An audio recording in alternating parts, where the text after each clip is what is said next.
Justin and I discuss episode 10, One Way Out, tonight on Andor, a Star Wars podcast.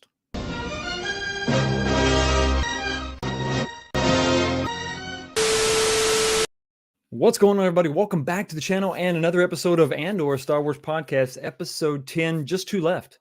Two left in this season one. Are you liking it? Are you digging it? Are you into it? Have you fallen off? You're probably here to listen to a couple opinions, not just mine, but also this guy. Jason, all of Justin, these drama content creators on YouTube. I'm sick and tired of it. I'd rather die trying to take them down than giving them what they want. This guy. I like the segue. I like what you did there. Very nice. So you're a little fired up. You've been backstage drinking coffee for roughly 6 hours. Have you come down yet? It's not coffee. Oh, that's right. This well, is it was coffee, and now it's not coffee. It's something else. Justin, how are you? How you doing? I'm doing very well. This week was absolutely fantastic because on Wednesday, I got to watch one of my best favorite television shows of all time up to this date. And that was Andor, episode 10, with a AAA banger episode. We're talking like top level, bangers. You know, like Street Fighter level episode. Street Fighter? Really? Yeah, I think so. Okay. You mean you're talking like Blitz with online play banger? Blitz level? with online play. I'm going to go out on the limb, and I talked to a couple of people at work about this. I think Andor may be better than Mandalorian. Yeah, I told him not to say it. I told him not to do it. He did it anyway. He just did. He does what he wants to do. He does what he wants to do. But what do you think in the chat? Are we even close to that? We have MC Recording saying, hashtag learn to swim. We're going to get into that. Absolutely. Thanks for stopping by. JR says, thank God his console gets a 19K Fox. We need all the heroes we can get. Very we good. have Very good. True fans watching the show, Justin. They are That's into right. it. MG, good evening. The fantastic Mr. 19K Fox and Justin, who is also fantastic. No. He's just, you're fantastic. Yeah. And then also Justin. I think he's talking about the fantastic Mr. Fox to shoot. There you go. That's what he's referencing. The claymation. Exactly. Andy says, nice. Paul says breakfast sausage level episode. Banger. Do you see? Banger. Yeah. I was waiting for the mash. Is it also bangers and mash? Okay. Zero Hero hashtag says, what up, everybody? What is up with you? I'm excited to talk about the episode. Real quick, Justin, we got to get into non-spoiler territory real quick. Overall impressions. Did you like it, love it, hate it, and would you recommend it? Yes. I've been recommending the Andor show to so many people, saying that for some reason, something with Mandalorian, the level of publicity that Mando got with Baby Yoda kind of went viral. Then you got characters like Obi-Wan and Vader coming up. And then Andor, I was talking to one person, he said they thought Andor was a planet, right? So they're out of the loop. Exactly. But actually, the investment in the Andor series, Cassian Andor, and they think it's a prequel to Rogue One, which it kind of is, but it's really an origin story of the rebellion and going to show you how dark the Empire is, how evil they are. It actually puts some of the other television shows of Star Wars to shame. I will second that. Yes. Yes, and so I highly recommend Andor. It is a sleeper series, and it will soon get the publicity that it deserves. People are going to rave, I think, with episode 11 and 12 being the series finale or the season finale. And later, I think people will be like, no, the Andor was amazing. No, I think you're exactly on it. I think once it's over, season one is done, everybody's going to binge it, or those that are interested will give it a shot. Okay, now that it's out, let me binge it and see what people are talking about, because there's no big crazy lightsaber Jedi moments. It's really just a show, right? So people can jump in, and you're not really going to be spoiled so far. I think you're just going to get into the show and watch the show, right? There's no I am your father moments right in the show so far. So people can jump in, and I think they'll buy in. I think they'll enjoy it for what it is. It's just a show, kind of the dark side, no pun intended, of the rebellion, of the Empire, the seediness of it. It's not clean. It's not pretty. I do recommend the series. However, this episode, I was disappointed. What? I know we're going to get into it. We're going to get into it. But that's where I'm at. That's my official word. That's where I stand. You are cut off the show. I'm one half, man. I'm Okay, fine. 50%. That's right.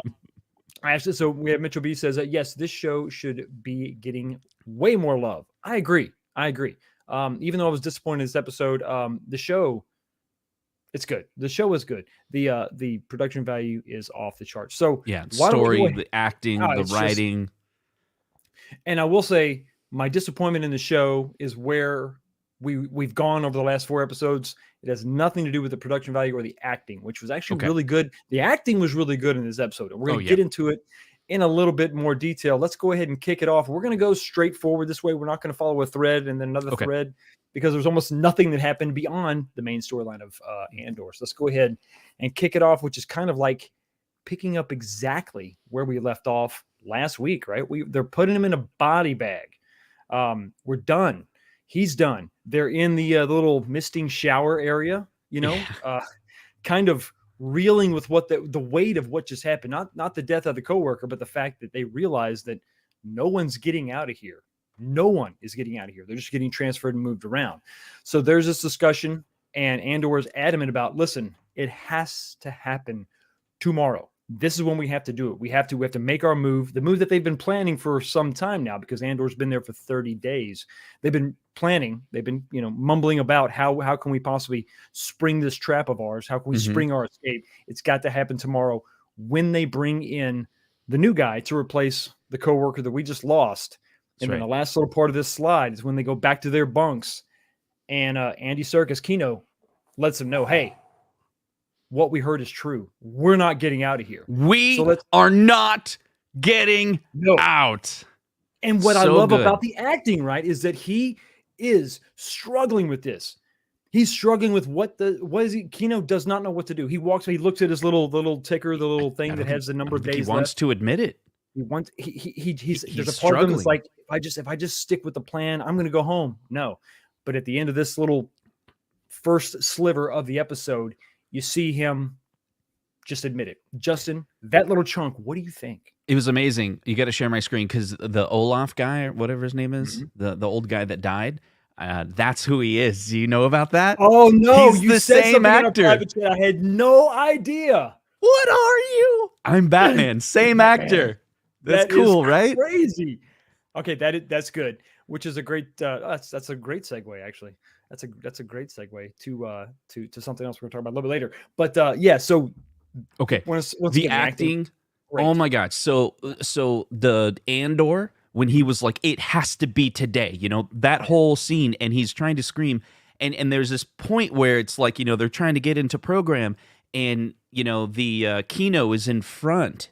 And then after they start arguing, and Andor kind of wins that conversation, then Andor is in the front, like kind of almost leading the charge. But this is a really interesting thing where, as we go through this episode, Andor is in a position where he needs to lead. He has all the ideas, but he knows he can't be the person that actually gets everyone on board. It has to be Kino. So his job is to push Kino to the point where he believes, understands that he will die there, and he has to get everyone on board with, today's the day, we're going to escape. We have a plan, and that plan that we've been working on, that he kind of criticizes, is gonna work if we get everyone on board.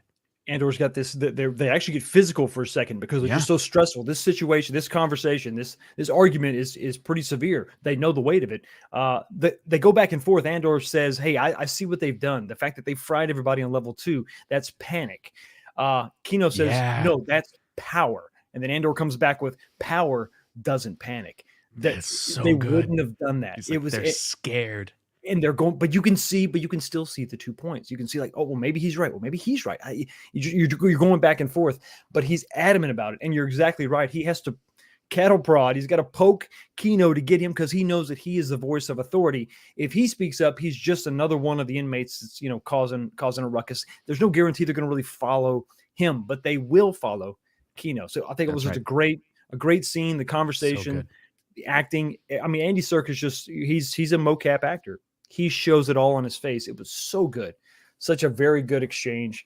And they go to bed with all this knowledge, everybody here, with that knowledge that tomorrow they got to do something. Now let's go over to let's see our buddies in the ISB. So we've got this was not much going on really as far as the Empire. They sprung a plan. They sprung a trap that they laid last episode. So basically, what they had was they had captured a pilot working with someone that was working with Saul Guerrera, going through like a checkpoint, and they decide to let him go. But their plan was to sabotage the ship. We're going to sabotage his ship, right? So that we can kind of get them to react to that, and we're going to get them kind of bring them into our clutches, and then we can kind of figure out what's going on. So they acknowledge right here. Deidre says, "Hey, it worked. The plan worked. They came out of hyperspace. We crippled the ship, and the pilot actually died. So now they're actually getting in touch. They're trying to hail us as like a distress call to come in to tow the ship in." And this is where we're introduced to. Well, we're not introduced to Supervisor Lonnie Young, but he's going to be very important later on in the episode. I think he showed up last week. Is that the first time we saw Lonnie Jung?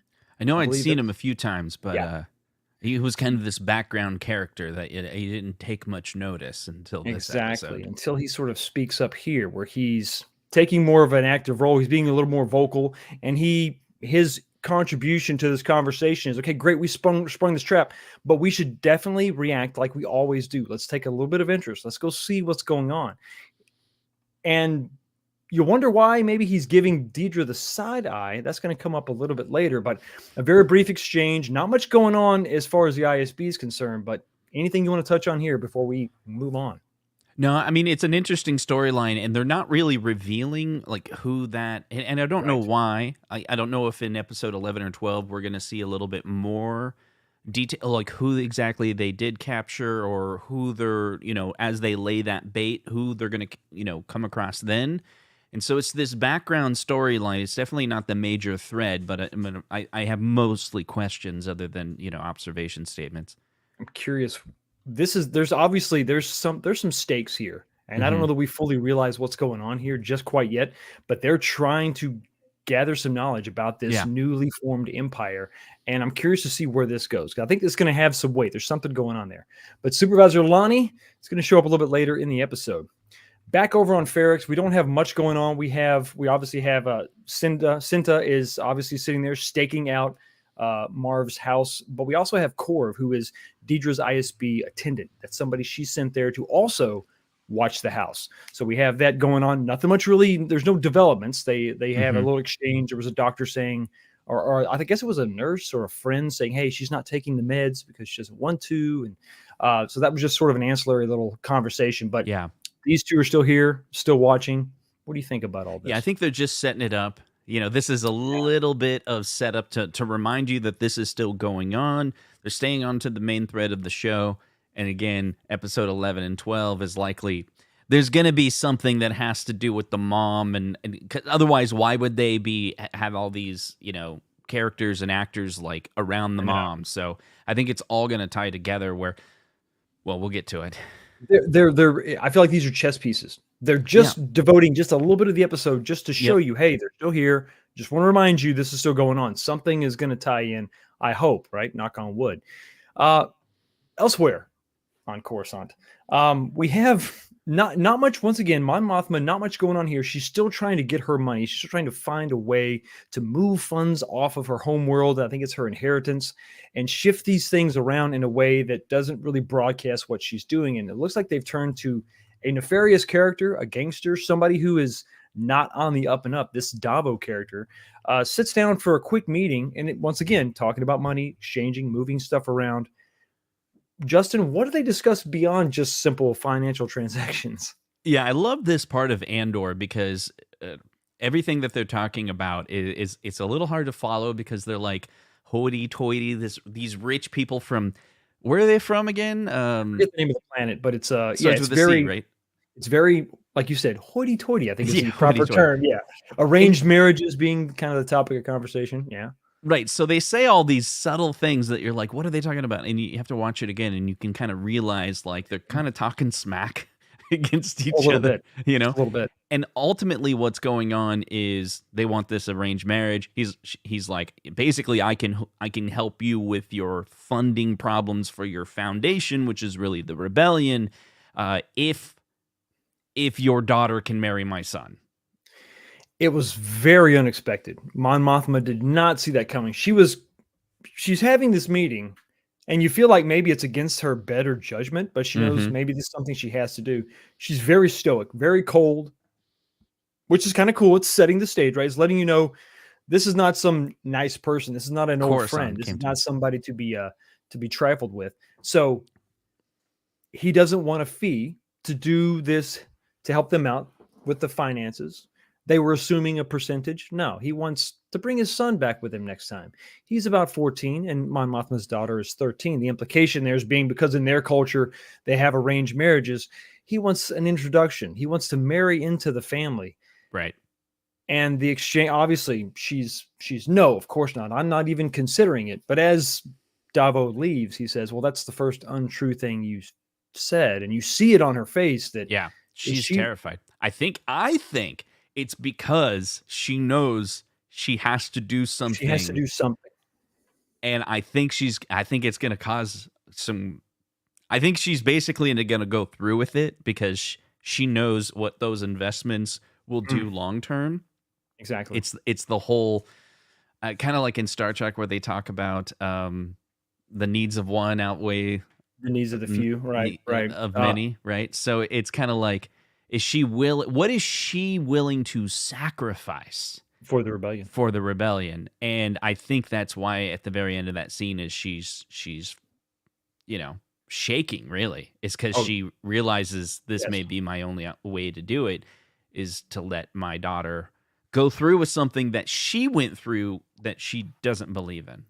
Yeah, because their marriage is not the happiest. Their arranged marriage is not it's not working out so well. It's showing again, I think that the dark, seedy nature of what's going to have to happen to get this rebellion up off the ground. And whether she goes through it or not, she's questioning herself. Am I willing Right. to go this far? Right. And it's a scene once again played very well. A lot of good acting in here as well. Very good. Yep. But yeah, it's a that's rough. But that's pretty much it as far as everything else going on beyond Andor. And let's go get back to the action because there's some action to be gotten back to. And we're starting with the next morning. Here we go. Now we sort of see the plan. What was going on before? We saw some stuff in the other episodes. They don't really get into the details. We begin to see this take shape now. And everybody, Kino just once again rallying the troops, focused. Okay, we're gonna play this straight. We're gonna do this like every other day, and that's exactly Right. what they do. They line up on program, go to work. But meanwhile, things are going on behind the scenes. You can see that they're setting this up. The plan is beginning to take shape. Justin, what is that plan? What are some of the first steps of that plan? Yeah, so they knew that the timing was really important. So they had to execute this plan at a very specific timing, is when they get the replacement person come in to help out on the crew. And they knew that right as, it's coming down, that's when they could attack. That's like a weak point of their entire system, is as that new person is arriving down basically like this little elevator thing. Mhm. But they know that the only real weapon, lethal weapon that could kill everyone in there is the electrified floors. But this is kind of interesting because just around the corner, there's a bathroom. So Uh-huh. yes, there's bathrooms in Star Wars. And so we thought he was trying to Confirmed. cut off the electricity, but really what that pipe he was doing, he was making it so there would be a water leak Right. that would basically, once they attempt to fry them all on the floor, it'll short, right? And it'll Right. protect them. So that's the water that's running down there. And it was just an amazing scene because you don't really know as the viewer exactly how they're going to execute it, but everything went almost perfect to plan until exactly when it went down and they went to fight. And the Empire, those guards were really scared. They started Uh-huh. shocking the new guy, right? And then there's guns, there's blasters, and some Starts people, getting there's some crazy. casualties. But ultimately, the new rebellion, they get the upper hand on, and they are able to take over the room. It's pretty amazing to I thought it was pretty cool to see it sort of Oh, take it was shape. great. I like show me, don't tell me. Mm-hmm. We see it take shape. So we see, okay, we saw him cutting a pipe. What was that? We find out that's a water line. Yep. One part of the trap is going to be, or the plan is going to be, pretend to have a fight. So a couple guys have a fight. Yep. You see the water on the floor. Even at this point, I didn't really know what the hell was going on. To be honest with you, I'm like, what is up with the water? What's the deal? And then you see the next steps of the plan. They have the gears, these wrenches. Andor's got one. He jams it in the lift as it's coming down. Yep. And then that stuck. And then so people start grabbing parts and pieces, tools. They start throwing them at the guy. Like you were saying, the blasters come out. They start shooting them. And it's at this point where one of the guards says, fry him, fry him. And he goes and he hits the button. The guy in the control room smashes the big button, the big red oh no button. And because of the water on the floor, it shorts it out. We lose a couple guys. But then there's this point, and on the slide, it's Kino at the very bottom. That's when he's looking up and he realizes the floor doesn't work anymore. Yeah. And he says, this attack! And this is so good. Because even so earlier, good. Kino is all like, hold your program, which really meant stand guard. We're about to attack. So there's all of these like double meanings that Kino is saying. But to the guards, it looks like he's just playing like normal. It's on the up and up. Yeah, everything's on the up and up. And then that's when it just gets crazy. They begin to storm everything. They storm the platforms. They start crawling up. They start going section by section, layer by layer, and just like raiding the gun closets, right? Grabbing blasters and just yelling to everybody, come on, get out of here. We're escaping. Let's go. Let's go. They make their way all the way up. Kino and Andor make their way to the main control hub, right? This cool little set, right? This was really a cool room. The way they had this laid out and the stuff on the walls, and like, wow, this is interesting. They make their way there, the heart of the facility, and they're talking. They're getting ready to go ahead and we're gonna fry this level. Kino walks in. No, you're too late. Yeah, he's got the blaster pointed at him. You are not supposed to be here. Yeah, what are you doing? What are you doing? Oh, it's too late. And so they convinced them to shut down the base, basically. So the little part of the slide off to the upper right, that's when they're it's kind of a cool thing. They shut down these big doors. It's like I guess it's like a hydro plant, electrical plant. Right. They're just channeling the water through the facility. They shut that down, and then they switch to backup power. And there's this cool scene. Once again, Andor, tells the guards to get on program, which is pretty cool. That's good. But then he calls on Kino one more time. He said, hey, you got to get on the loudspeaker. And you have to do what you do every day. What did you think about that? So amazing. Right when you walk into the scene, this was so great because it shows there's two sides to the Empire, right? They're evil, right? They want to control people, and they're willing to do horrific things to get what they want. But they're also weak. Like the individuals are weak. When he puts the gun at him, he's just like, you're not supposed to be here.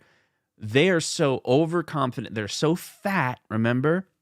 That they're so surprised that anyone could do this. And when you think about it, they're just super scary. And then Andor and Kino were able to overtake the entire facility pretty simply, right? Actually, when you think about it, all they needed to do was short circuit the floor, overtake the guards, grab the blasters. That's it. And when they got there, they said, shut it down, right? And then, but the most important step next was to get Kino to say to everyone in the entire facility, it needed to come from him. He needed to say who he was because people know him. Yep. And he needed to do it over the loudspeaker because the loudspeaker has this special voice on it that changes your voice. And then it made him sound like Snoke. Yeah, I thought this. I loved that. It was a little callback. I think that's it. I think that was our only little callback to Snoke was for a moment you heard his voice sound like Snoke, and it was very cool. I mean, I don't think they're going to go cheesy and make it where he becomes. I mean, they could do that where he's like he's the basis of the clone, but that'd be kind of dumb. But nevertheless, the speech he gives. Do you know where the origin of the speech he gives is actually from? No, I don't actually. It's Luthen. Okay. Luthen is the one that convinced Andor that wouldn't you rather, die fighting? Oh, yeah, exactly. Yes. He does repeat that. This is amazing writing. I don't have it exactly up what Luthen said, But what Luthen said was very wordy. You know, it had all this big words in it. But then when Andor digested that, and then he said it, and I have this tweet up, I'll share my screen, that kind of capture these two little pictures here.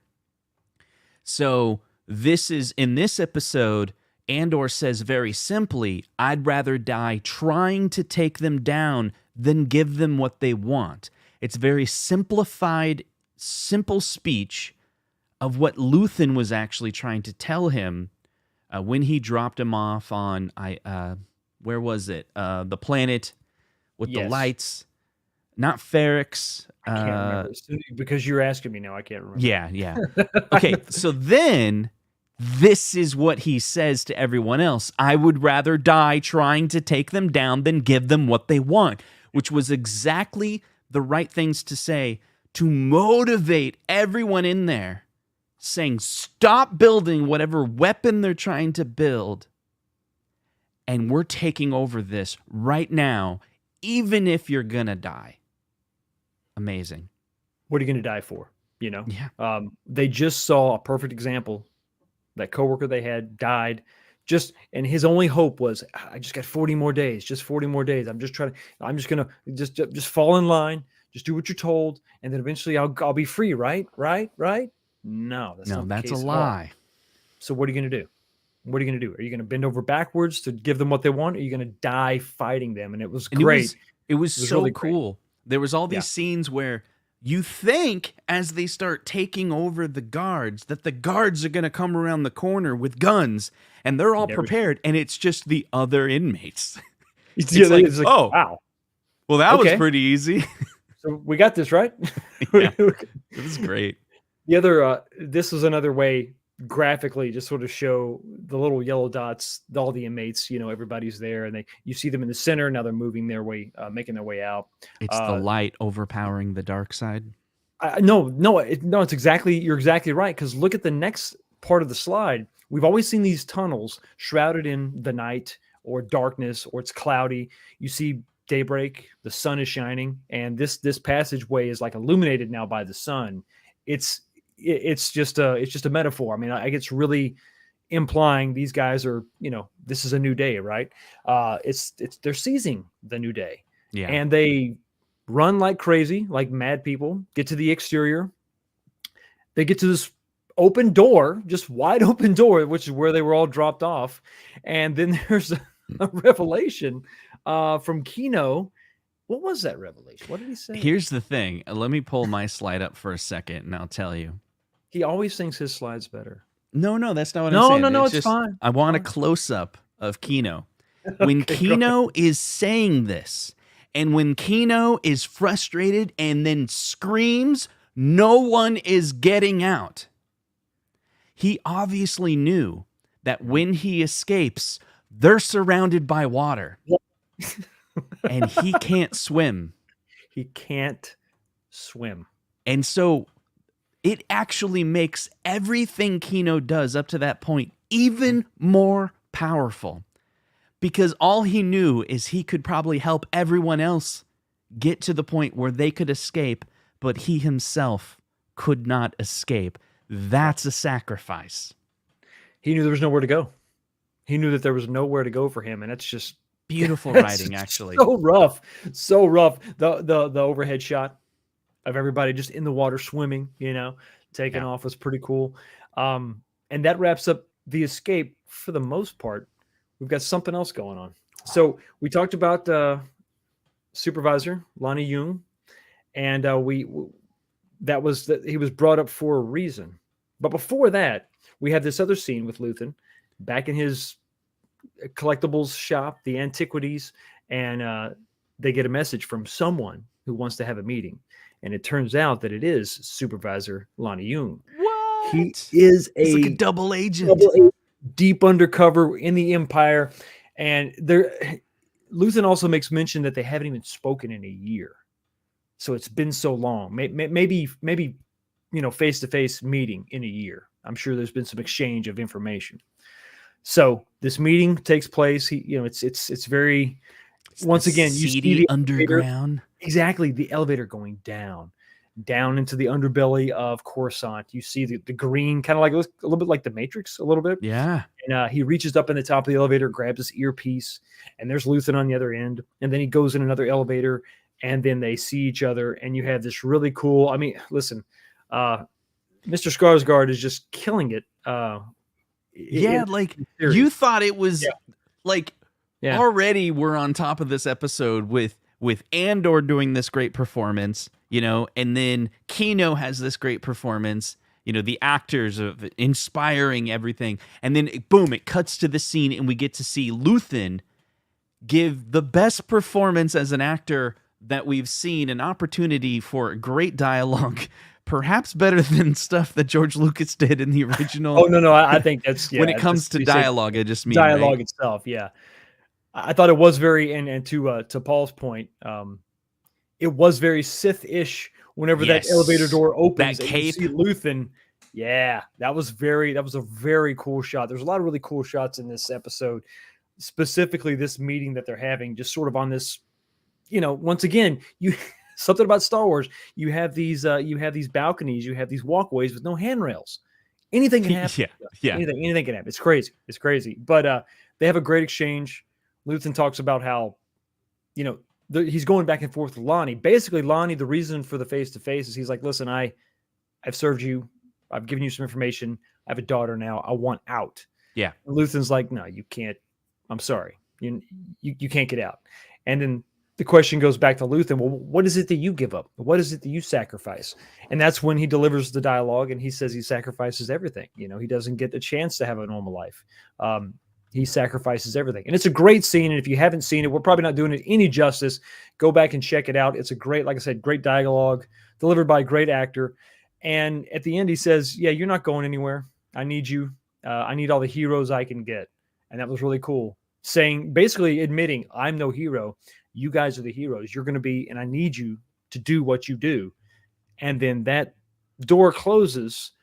And then the next thing we see is the final shot of the episode.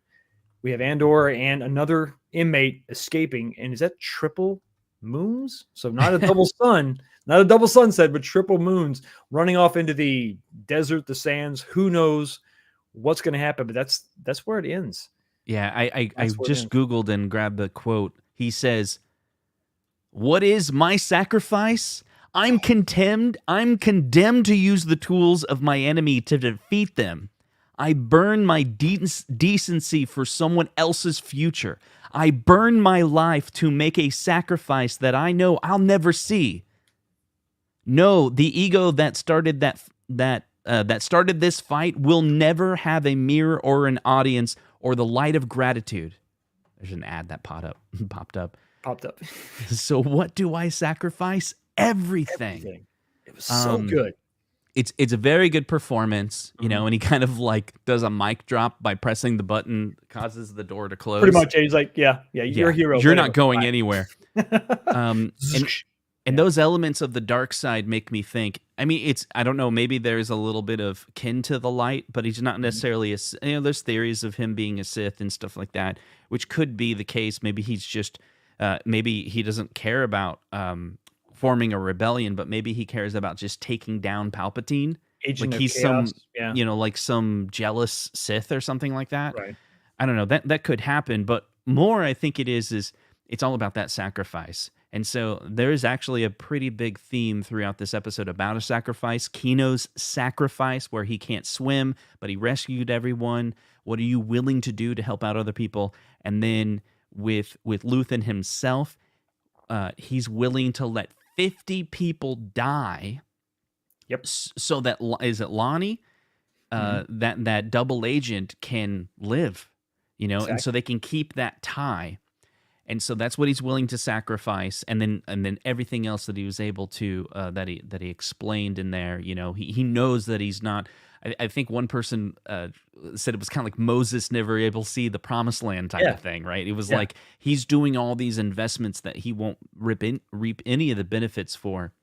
And then that ending where it kind of shows them those are the two actors that actually are in Rogue One, and so they're going to be together obviously in 5 years. But this is how they met. This is their origin story. It took 10 episodes to get to that point. But dude, episode 11 and 12 are gonna. What I've heard already, you know, I just heard from articles where people have watched the last, and they say it's better than anything so far. Like they just keep on making the episodes. It's something with the pattern of like they develop the story to just grow, and each episode get better. I don't know how they're doing it so well. It's like you go back to that first episode and you're like, oh, this is pretty good. It's pretty good. I like it. Yeah, I like it. And then episode 3 was like, well, that was great. Then episode 6 was like, that was better than 3. And episode 7 was pretty sweet. And then 8, 9, 10 was incredible. And then 11 and 12 are supposed to be the season finale that's supposed to just tie it all together.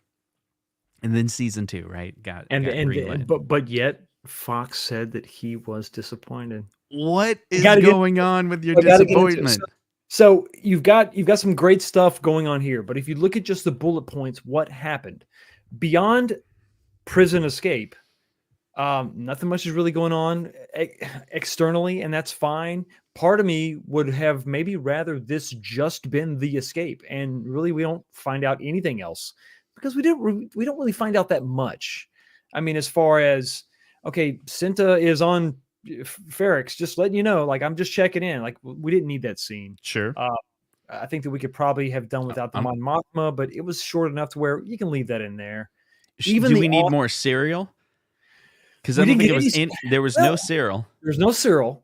I'm okay with that. Okay. Because I don't think that there was anything to say. Paul's like, we need more Bix. That's true. We need more. Well, listen, brother.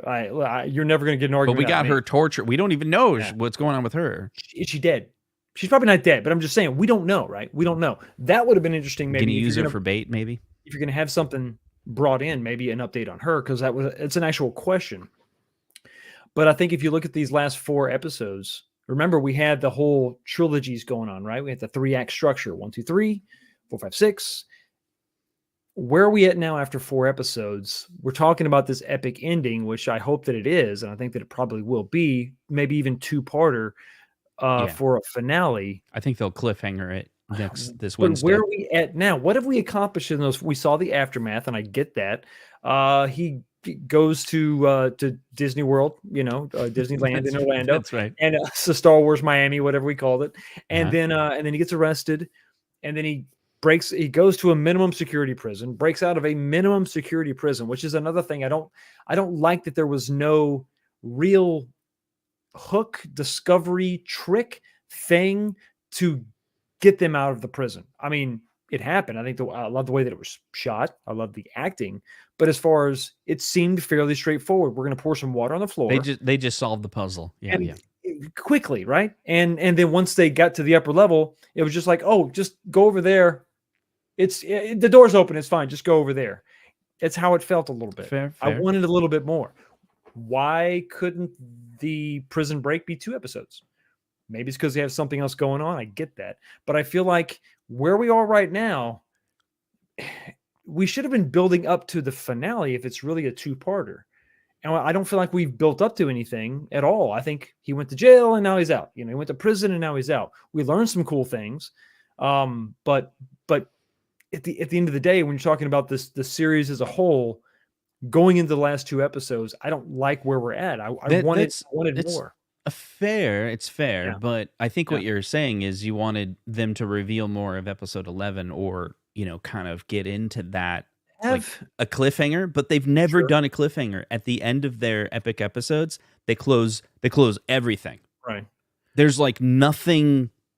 There's no reason for you to watch the next episode except for that was really cool, because then they start anew. Okay, let's think about, put this in video game terms. Mega Man. Mega Man completes a level. Mm-hmm. He gains an ability. Mm-hmm. Metal Gear Solid. You go through a level, you go through, a map, and you gain something. What has he gained from this time in the prison? He has. I'll tell you what he has. Let me know. Hate for the Empire. What they're willing to do to torture people. I think I see that point, because at first, and now he's got the motivation to agree with his mom.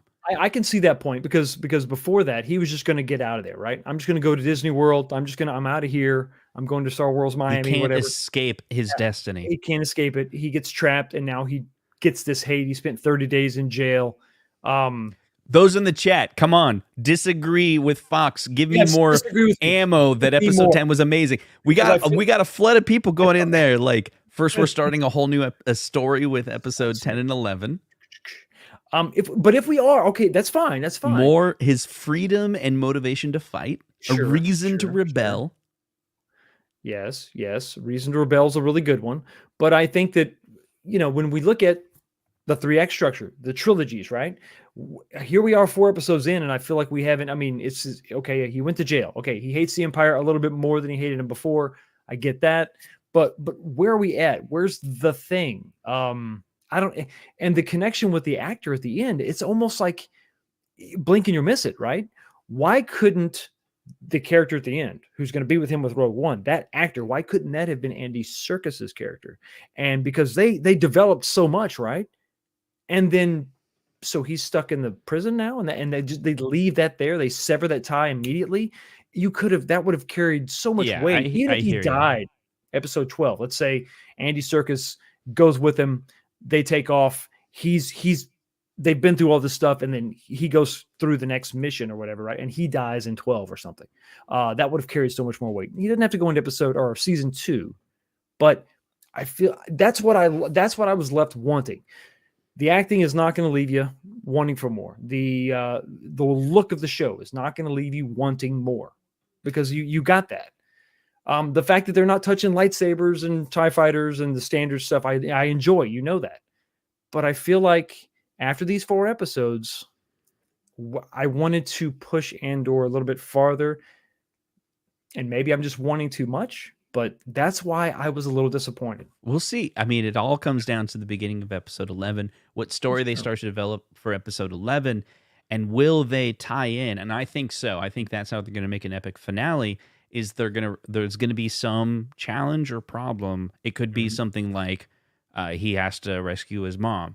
And so him rescuing his mom, and now they're after him because he doesn't know that they're spying on the mom. So now we got freaking Serial is after them, and the entire Empire. He doesn't know that they're like onto him.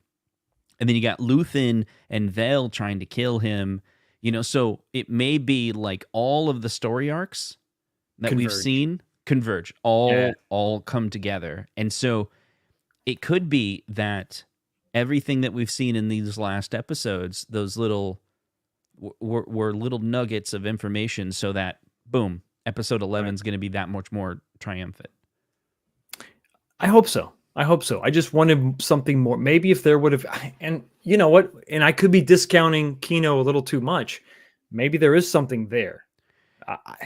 I think, I don't know. I think Kino's a guest actor for 3 that's episodes. what I thought too. And I thought they could be tricking us, and he's actually like signed up for season 2, and he's in episode 11. And what if in episode 11 the cliffhanger in episode 12 is he's captured and he's on the Empire, and he's like, "You're joining the clone program." That's right, buddy. You're going to be the first Snoke. He's like, "No." He's frozen in carbonite. That's where it's a criticism. It's not super harsh, but I wanted to be somewhere else. I wanted to be further along. I wanted this to have a little bit more, because I feel like now, beyond the guy he escaped. Shut up! You're just saying this because it was such a great episode. No, I can't. I was disappointed. I wanted whatever. More. Here's a question for you. Insatiable. Go ahead. Do you think episode 11 and 12 will have a guest appearance by popular characters like Palpatine? Will we get Palpatine in episode 11 and 12? It's like a guess. Nobody knows, right? The embargo program at Disney is insanely good. It's on lockdown. It's on right now. Lockdown. They suck so bad for the trilogy, for the post. But I haven't heard a peep from anything on the internet of what Andor episode 11 and 12 is going to be. There's no leak out there at all, which is good. So there could be Palpatine, could not be Palpatine. The world doesn't know. I don't know.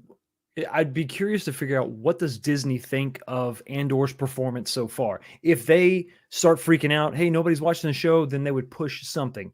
But if it's just the narrative, if the structure is left unmolested and they're just going along with their story, I think that Palpatine might be too much. But then could we see Saw Gerrera? But we already saw him briefly. I'm more interested in what are they gonna do, Justin? What is the thing? Is it just more coming together? Is there another heist? Is there another? Because we've got the jailbreak. We already had the heist, right? We had the heist. We had the big joining the rebellion moment, or taking that first step off the planet. So we saw that. I'm curious what we're going to find in these next two. Maybe we're going to. I hope that we step back and begin to see maybe more space battles. Maybe more of a. In the trailer, there's trailers of a space battle. Remember, there's that. If we look at the trailer, there's like a ship that spins, and it's almost like lightsabers come out of them. Yeah, it's like a blade that spins around, and that's not yet. Or that's right. Paul is saying maybe Vader. The show doesn't need it, but what I think would be more likely is instead of we just have a cameo. Let's say it's a cameo. Instead of a cameo, sure. A cliffhanger on episode 12 to entice you of what season 2 is going to be about. And what if it's like Darth Maul or something like that? Do you know what I mean? Like it shows a character that's like involved going after Andor or something like that. So you're like, oh my God, season 2 is going to be about Darth Maul. So Zero Hero's talking about bounty hunters. I mean, that would make a lot of sense. The shady nature of the show, the shady nature of a bounty hunter, just a gun for hire. Could we see some of those episode 6? I'm sorry, episode 5, when we saw The Empire Strikes Back, when we first saw some of these bounty hunters. Maybe not Boba Fett, right? But somebody else. We saw. Well, they could get away with Boba Fett. He just never takes his mask off, and it could be. No, they could do be anyone who's playing the Boba Fett character, and just have that guy do voiceover just here and there. Do we need it? We don't need it, but could they do it? They could.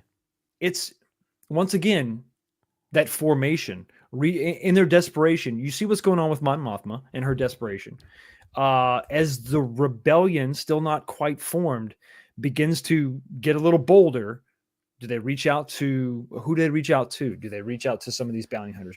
I think they make a bold move against the Empire again before this season is over. A great cliffhanger could be something like Luthen's assistant makes a call to Darth Vader, or makes a call to Darth Maul. Yeah. That she is some like double agent for the dark side, but not under Palpatine, under this like other side of the dark side. That would make sense, because we had the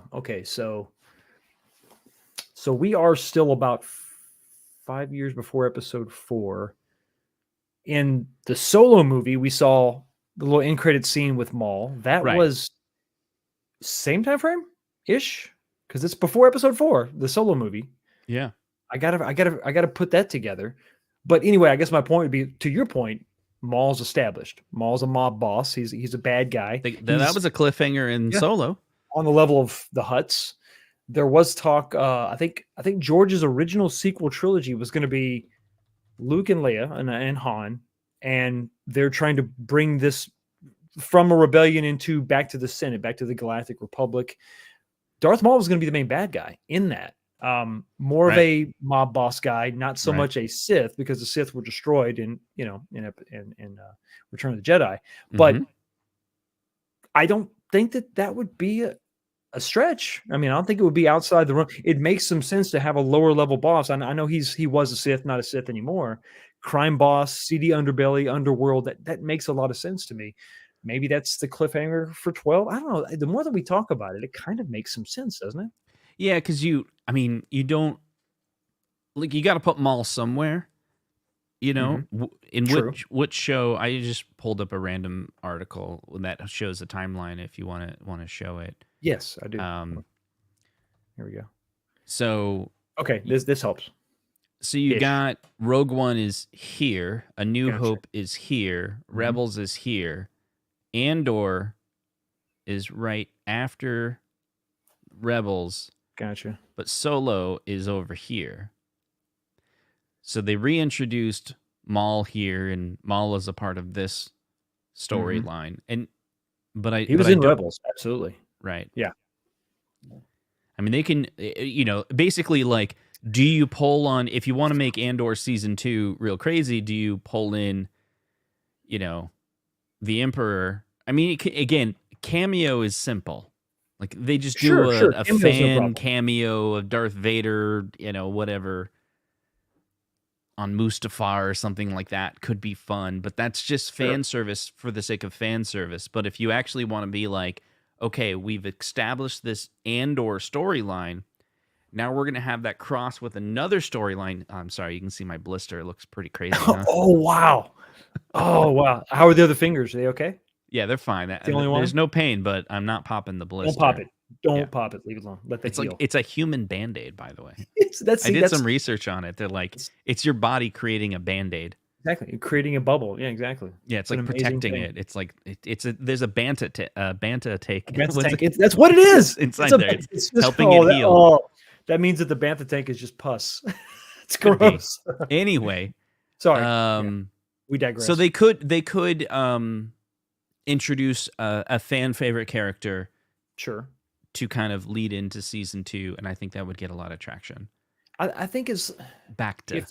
If they can. Yes, I'm sorry. Bacta. Wait. What was it? Was it Bactine? Was that the spray? I can't remember. Oh, what? Yeah, that was when you got a cut. Your mom would spray that on your finger. It would burn like hell, but it was supposed to help it, fix it. There you go. I think if they can if it serves the story, right? Don't just bring something in for fan service. We don't want Vader showing up. Wee lightsaber. If it serves the story, and if Darth Maul is a part of it from the beginning, I'm totally cool with it. I think it could definitely work. Be on that level. The Hutts, gangsters, underworld, crime. I think that all makes sense. And the deals that the rebels are going to have to make with criminals to move this thing forward. See. Yeah, the area that I think it would work is, so you can't have someone like Vader or the Emperor actually personally have like he's going after Andor. That doesn't make sense. It's too high level. Yeah, but revealing that he's the person that's revealing that there's a connection between Luthen and someone that's like a cameo appearance. Yes, would kind of change. And they would actually have to get consultation from a lot of people at Lucasfilm to pull that off. But if they're like, no, that can be your hook for the season finale of Andor, is to tie Luthen into Darth Maul or something, and it would create this crazy dynamic where it's like a Sith person is actually helping to arrange the rebellion, Right. I don't know what it would mean, but it would mean that like the rebellion is actually more than just, good versus evil. There's like a little bit of evil in the good. We're bringing up names, and in the chat they're talking about Obi-Wan, but what about the Mon Calamari? I mean, Admiral Akbar. I mean, a name like that. How do they get brought into this rebellion? Remember, they have the big ships, they have the big cruisers. Yeah. They have a big presence in the original trilogy. Do we reach out to them? Is there something where we bring them in? That could be season 2. That could be season 2. I was thinking great episodes there. What if they were like one of the heists, like they steal a Star Destroyer? But I'm like, well, that's kind of weird. But to have the Mon Calamari to make the case for them to join the rebellion. Possibly. See, maybe. This is what's great about Andor. It takes place in a really good period of time. And so we're talking about season 2, but it may not end with season 2, right? Like if season 1 ends up becoming that cult classic that people are enjoying, and then there's enough viewership, then Lucasfilm will greenlight a season 3. You could probably do 5 seasons of Andor. Maybe even more, because it's 5 years, but like not every. There's not much of a time jump so far. You're still in the first year. It's like 30 days went by on the prison, right? That was the first real-time jump. So we could only be a couple months into this thing. Freaking really. The Simpsons is like 30 years. It's the same year. It's the same year. Yeah, because they established that 5 years before the events of, Rogue One, really, because that's right before A New Hope. So you could easily, 4 or 5 seasons, as long as it's good, as long as the viewership is there, Well, that's as the long thing. as the story They is do there. not want it. Like Disney probably doesn't want to get a cancellation of any, like, Yeah. saying that Mandalorian gets canceled at season 3. That wouldn't look very good, right? Especially Like especially for Mando, yeah. you would want like those epic Star Wars stories to be like, no, that's being renewed for another season, Wrap being it up. renewed for another season. Yeah. No, that's a good point, because it's going to leave things sort of, even though the viewership may not be there and financially doesn't make a lot of sense to keep going with your story, you've got to wrap up some stuff. Mando specifically, definitely Andor for sure. But then again, they haven't necessarily opened a Pandora's box, and maybe that's what I'm waiting for. Opened up something that's not going to be resolved right away. The thing that we like about the season could be the thing that is a detriment. Things are getting wrapped up in 3 or 4 episodes. Where's that thing that opens up that we don't see? The whereabouts of Luthen, maybe? We could just sort of assume that he dies before the events of New Hope or whatever. But other than that, where's the thing, right? The thing that opens up that's like, oh, wow, this is going to stick with us for a while. A through line, the thread that's going to just sort of be in the background. Whatever that thing is, whether it's Lonnie, maybe? Or it Supervisor could be Lonnie? Mon Mothma. I think when she's exposed, at some point she's going to be exposed, and then she's True. exclusively working with the rebellion, and maybe there'll be something where she's working with the rebellion. So that I'm not super familiar with the storyline between Mon Mothma, pre. I don't know that I Hope. am either. Yeah. Yeah, but I think there's a lot of story that can be told. Nevertheless, I think there's definitely a lot here, and I think as long as that they have a good plan, they have a good story. Once again, no lightsabers for no reason. Don't just bring in characters just to say, "Hey, here I am. Here's a thing that happened." There's an opportunity for a lightsaber that would still be badass, right? I know you probably thought of it too, right? The scene where Luthen's standing there with the cape.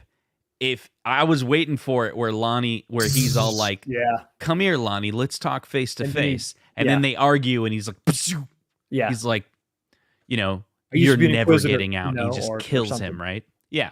Yeah. And Count it could be like, ooh, brother. I don't know, something that would be that could work. That could totally work. It could be kind of crazy. It's once again, he's got that Kyber thing.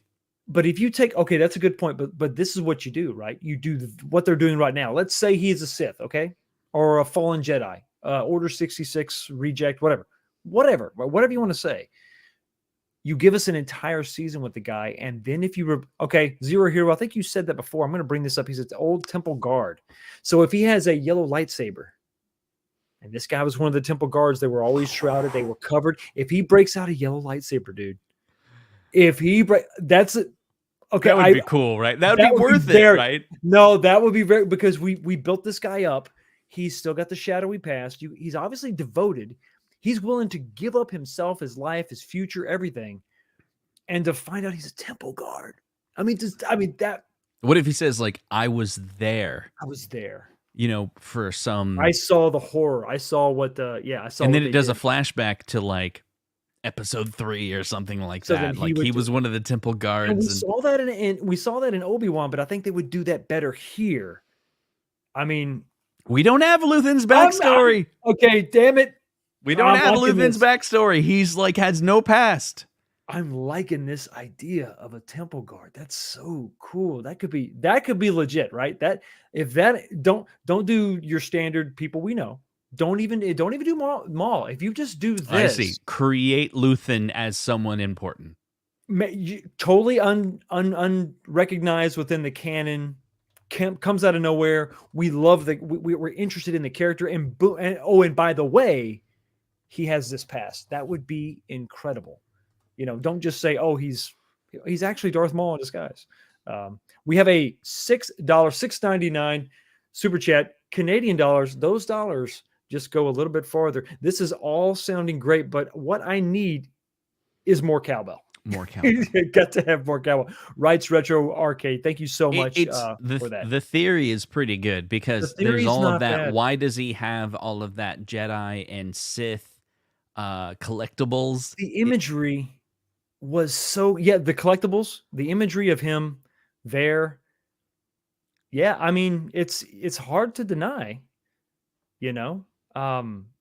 Even Jedi. I mean, Anakin before he turned to the dark side wore darker robes.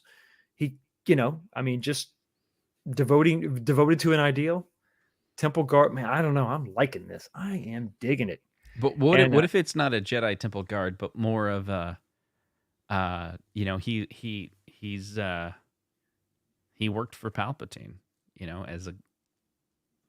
What about one of the those guards that are protecting Palpatine, right? Yeah, they're all dressed in red.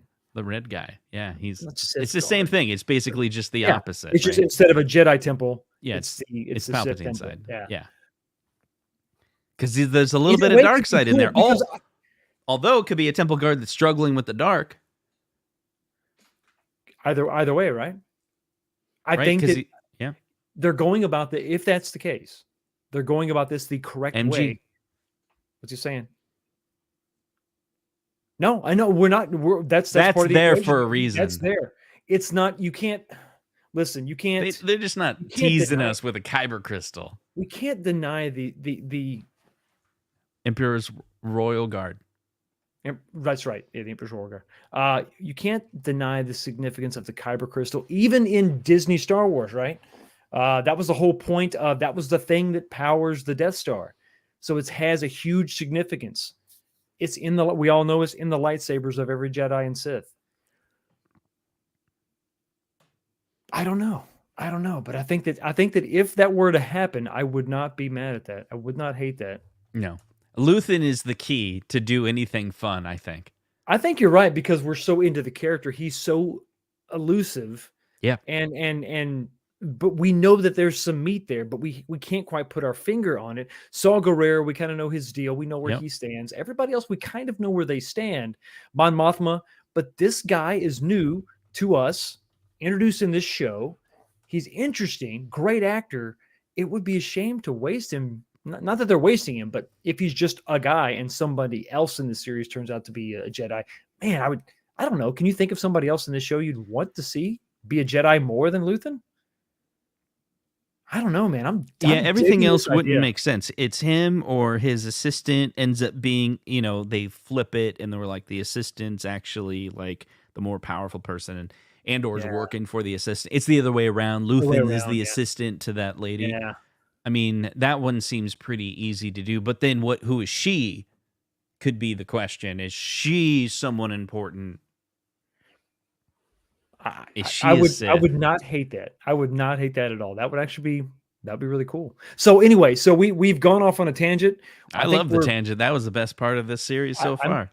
I'm excited. I love the fact that the chat is into it with us, coming up with these ideas, helping us kind of explore what we want to see with this series. And I think the fact that we're enjoying it this much and getting into it this much means that there's something there. I think that they're doing something right. There's some missteps that have been done in other series, but I think that this one is definitely, for the most part, I mean, I'm overall, even though I had some disappointments with this episode, I am digging the season. I'm digging the series. Final thoughts, Justin, episode 10, 2 more left in season 1. Where are you at? What do you think? Episode 10 was pretty fantastic. It was, for me, it was everything that I hoped it to be and more. I thought, the Luthen scene with Lonnie was unexpected, obviously, but all of a sudden it was like, what's going on here? Why are we all of a sudden this elevator? It's like the way they like jumped into it was really cool, and so that actually got me excited. It was almost like a cliffhanger in the sense of like, what's this new storyline that they got someone that's on the inside that's giving information. That makes a lot of sense. I also want to mention real quick that as I've been, as I've been watching Andor more frequently, and then It's kind of weird. YouTube is really, really cool. YouTube has a very powerful artificial intelligence system. And so you do searches, you do whatever, and it starts to feed you back what you like, right? And even when it's in, if you're watching shorts, right? It's basically this, whatever you don't swipe through, you end up watching a little more. The algorithm is like, ooh, Justin likes this. Okay. And over time, it starts to figure you out, right? And it's like, okay, I'm going to give you more content. So I want to mention there's a content creator that I've watched in the past. So Generation Tech, I've been watching a lot of, like, the feed is just giving me tons of Generation Tech. He has 2 channels, Generation Tech Shorts. His shorts are awesome. I've been watching him. He has a really good take on it. And then I want to mention who seems to be, it's Screen Crush. You guys ever watch Screen Crush?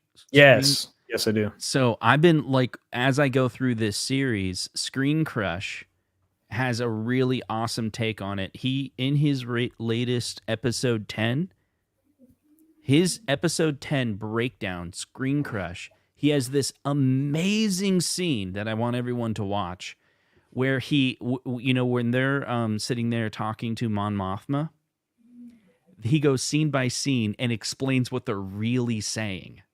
It's so good. It's really? So good. Okay, I haven't seen that one yet. It shows for 5 seconds the real dialogue, and then he comes in and says it in plain English. And it is fantastic. Like, it might be the best thing I've ever seen related to Star Wars from a content creator ever. He was nice. let me try this thing. And he says it as in, like, he's never done it before. He's like, I want to try this thing where they're got some really complex dialogue, but I'm going to break it down in plain English. And then they do the dialogue, and he's like, he really wants the kids to get married, And then he's like, this is a dig between this person and that person. What they're really saying is this. Fantastic. Screen Crush is amazing. So check him out. Do your research, right? Yeah. Absolutely. So I anxious to see what's going to go on with 11 and 12. And listen, Paul, it's if 11 sucks, I'm still watching 12. I'm not even going to pretend like I won't do it, because I've gone this far. I can't stop now. And I don't know that I want to stop now. There are some disappointments with this episode, but the series still has me. I'm interested. I like that they're staying away from some of the lore, because let's don't mess with that. Let's stay in our lane, our zone, and it's working well. I mean, for me, this is some of the most fun I've had with Star Wars in a while, because everything else kind of has a caveat. When you talk about these big main characters, you got to tread lightly. There's things you do, there's things you don't do, and then you're always going to mull it over, and it's tough. It's probably, and to be fair to Disney, probably tough to satisfy everybody when you're talking about somebody like, Obi-Wan Kenobi, right? So I like what they're doing here. I think that they should stick here. This is original characters for the most part with Disney Star Wars. So I think you play here. You do what you want to do. You don't get nuts, and you're going to kind of keep the audience as long as you have the acting level that they have.